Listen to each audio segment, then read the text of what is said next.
Monsieur le Premier ministre, je vous remercie pour vos vœux et vous souhaite également, à vous personnellement et à toutes les autorités ici présentes, une belle nouvelle année. Dames en heren, ik heet u allen van harte welkom. En ik verheug me in het bijzonder dat ook jullie, de jongeren, vandaag aanwezig zijn. Want hoe langer hoe meer bepaalt de toekomst de beslissingen die we vandaag moeten nemen. Mesdames et messieurs, l'année 2016 restera marquée par la décision prise par deux grands pays amis de se recentrer sur eux-mêmes. Ces deux pays sont des leaders mondiaux, des phares de la démocratie et de la liberté. Ils ont été fondateurs de l'ordre mondial que nous connaissons aujourd'hui. Ils ont aidé à construire et à reconstruire l'Europe, notamment par leur courageux engagement lors des conflits armés qui l'ont déchirée. Cette nouvelle attitude semble vouloir inverser le cours de l'histoire et tranche avec leur tradition d'ouverture et de générosité, leur adhésion à un rêve et un engagement commun. Deze gebeurtenissen illustreren de algemeen heersende vertrouwenscrisis in de westerse wereld. Hoe langer hoe meer medeburgers verliezen het vertrouwen in onze representatieve democratieën en soms in de toekomst zelf. We mogen niet toelaten dat dit vertrouwensdeficit nog groter wordt. De uitdagingen waar we voor staan zijn zo gigantisch groot en vragen zo dringend om oplossingen dat het des te belangrijker is het vertrouwen in onszelf en in onze instellingen te behouden. De nieuwe technologieën bieden ons vast en zeker veel mogelijkheden om steeds meer vooruit te komen. Maar de digitale revolutie kan ook de illusie wekken dat we alles weten, alles beheersen, dat we alles zelf in de hand kunnen houden en uiteindelijk dat de overheden dus overbodig zijn. In het licht van de werkelijkheid wordt dat valse gevoel van almacht voor velen een bron van frustratie. Paradoxaal genoeg draagt de digitale revolutie zo ook bij tot het vergroten van de afstand tussen het individu en de overheden. Mesdames et messieurs, quand le doute et la méfiance se généralisent, il est certes plus difficile pour les autorités de maintenir un climat de confiance et d'insuffler le sens de l'objectif commun.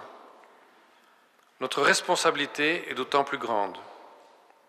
La confiance se construit par un discours juste et vrai, et par des actes qui s'y conforment.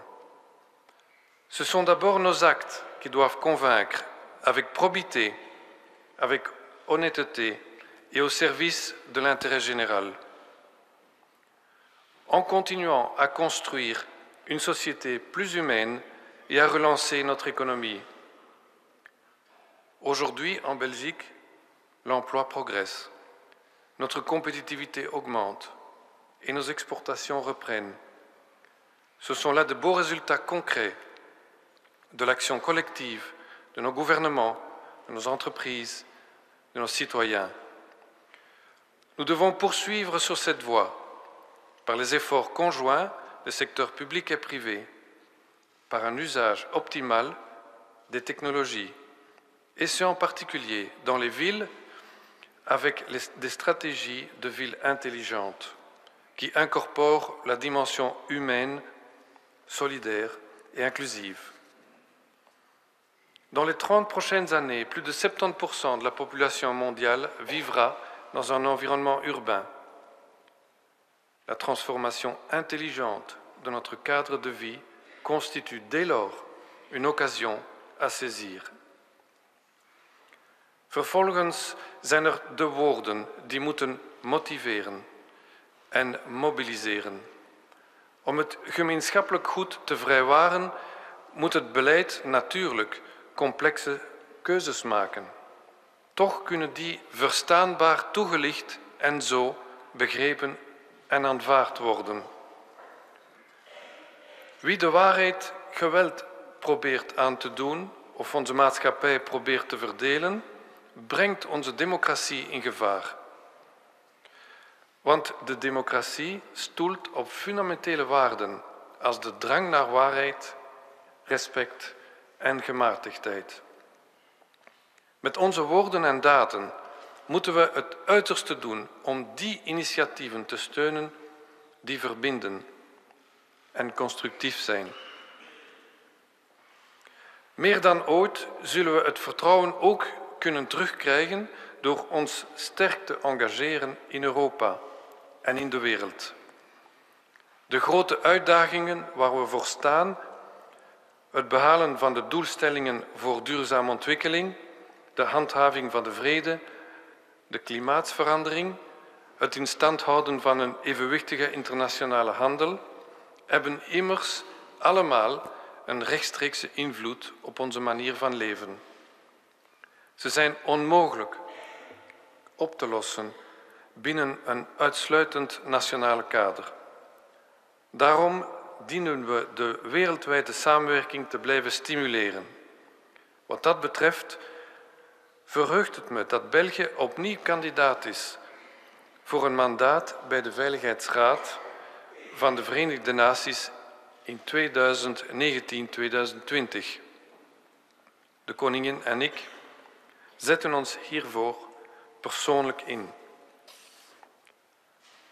En mars de cette année, nous célébrerons le 60e anniversaire de la signature du traité de Rome.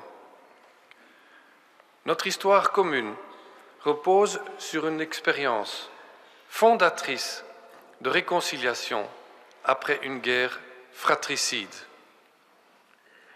Cette réconciliation nous permet de regarder en paix notre passé. Nous savons ce que nous ne voulons plus jamais. Regardons ensemble vers l'avenir. Saisissons ce moment comme une opportunité pour l'Europe. Continuons à construire une Europe qui permet à nos identités nationales de se renforcer en collaborant plutôt que de s'affaiblir mutuellement en s'affrontant. En faisant des avancées concrètes, notamment dans les domaines de la sécurité et de l'immigration, en expliquant le fonctionnement de l'Europe et le sens de son histoire. C'est comme cela que la confiance dans ces institutions reviendra. Mesdames et messieurs, ce n'est ni en retournant en arrière, poussé par une nostalgie utopique, ni en érigeant des murs que nous rétablirons la confiance. Nous y arriverons ensemble en parlant vrai et en posant des actes concrets qui répondent aux défis de notre pays et du reste du monde. La Reine et moi vous souhaitons une année 2017 pleine de succès et de bonheur. Meine Damen und Herren, wir werden das Vertrauen nicht dadurch wiederherstellen, indem wir aus utopischer Nostalgie heraus die Uhr zurückdrehen oder indem wir Mauern errichten. Wir werden es aber gemeinsam schaffen, indem wir offen und ehrlich reden und mit konkreten Taten auf die Herausforderungen unseres Landes und der übrigen Welt antworten. Die Königin und ich wünschen Ihnen ein erfolgreiches und glückliches Jahr 2017. Dames en heren, We zullen er niet in slagen het vertrouwen te herstellen door de klok terug te draaien. Vanuit een soort van utopisch nostalgische gedachte. En ook niet door het optrekken van muren. We zullen er wel in slagen door duidelijk en naar waarheid te durven zeggen waar het op staat. En door samen concrete daden te stellen als antwoord op de uitdagingen van ons land en die van de rest van de wereld. De koningin en ik wensen u een succesvol en gelukkig 2017. Dank u.